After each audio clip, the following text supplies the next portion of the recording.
शिव गुरु के चरणों में प्रणाम बा, हमारे प्रणाम स्वीकार करी। गौरा मैया के चरणों में प्रणाम बा, हमारे प्रणाम स्वीकार करी। हरिंदर भैया के चरणों में प्रणाम बा, हमारे प्रणाम स्वीकार करी। नीलम दीदी के चरणों में प्रणाम बा, हमारे प्रणाम स्वीकार करी। अजय भी देखा था, सबके चरणों में प्रणाम बा, हमारे प्रणाम स्वीकार करी। और हम श्री चर्चा सुना जाते हैं। गाना कैसा लगे आप लोग कमेंट में जरूर बताएं। लहले जाई हासु गाने वातावा, शिवा गुरु के भावनावा। लहले जाई हासु गाने वातावा, शिवा गुरु के भावनावा। पहिला नेवतावा सुगना शिवा गुरु के दीना, पहिला नेवतावा सुगना शिवा गुरु के दीना। संघवा में आई गौरा मैया हो, सुगना ले जाने वातावा। संघवा में आई गौरा मैया हो, सुगना ले जाने वातावा। लहले जाइया सुगना ने वातावा, शिवा गुरु के भावनावा। लहले जाइया सुगना ने वातावा, शिवा गुरु के भावनावा। दूसरा नेवतावा सुगना ब्रह्मा जी के दीना, दूसरा नेवतावा सुगना ब्रह्मा जी के दीना। संघवा में आई सारा मैया, सुगना ले जाने वातावा।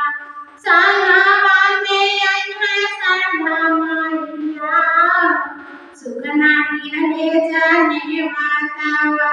लहले जाइया सुगना ने वातावा, शिवा गुरु के भावनावा।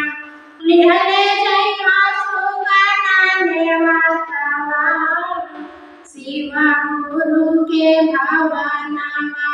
तीसरा नेवतावा सुगना विष्णु जी के दिया, तीसरा नेवतावा सुगना विष्णु जी के दिया।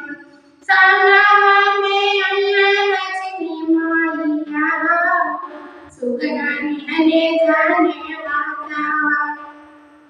संघवा में आई लक्ष्मी मैया, सुगना ले जाने वातावा।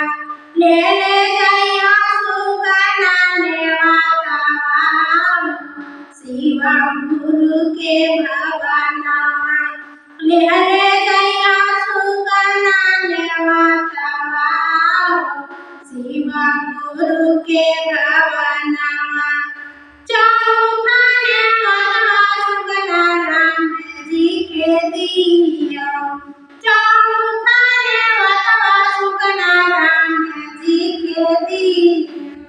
संघवा में आई सीता मैया, सुगना ले जाने वातावा।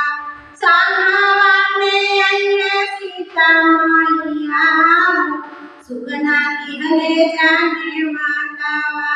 लहले जाइया सुगना ने वातावा, शिवा गुरु के भावनावा। लहले जाइया सुगना ने वातावा, शिवा गुरु के भावनावा। पांचवा नेवतावा सुगना हरिंदर भैया के दीना, पांचवा नेवतावा सुगना हरिंदर भैया के दीना।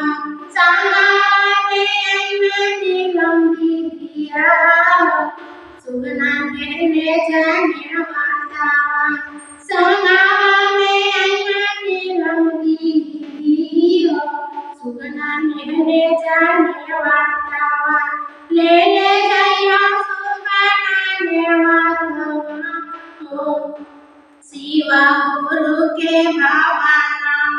लहले जाइया सुगना ने वातावा, शिवा गुरु के भावना लेले जाई हंसुगाना नेवातावा सेवा गुरु के भावना लेले जाई हंसुगाना नेवातावा सेवा गुरु के भावना। ये गाना कैसा लगा कमेंट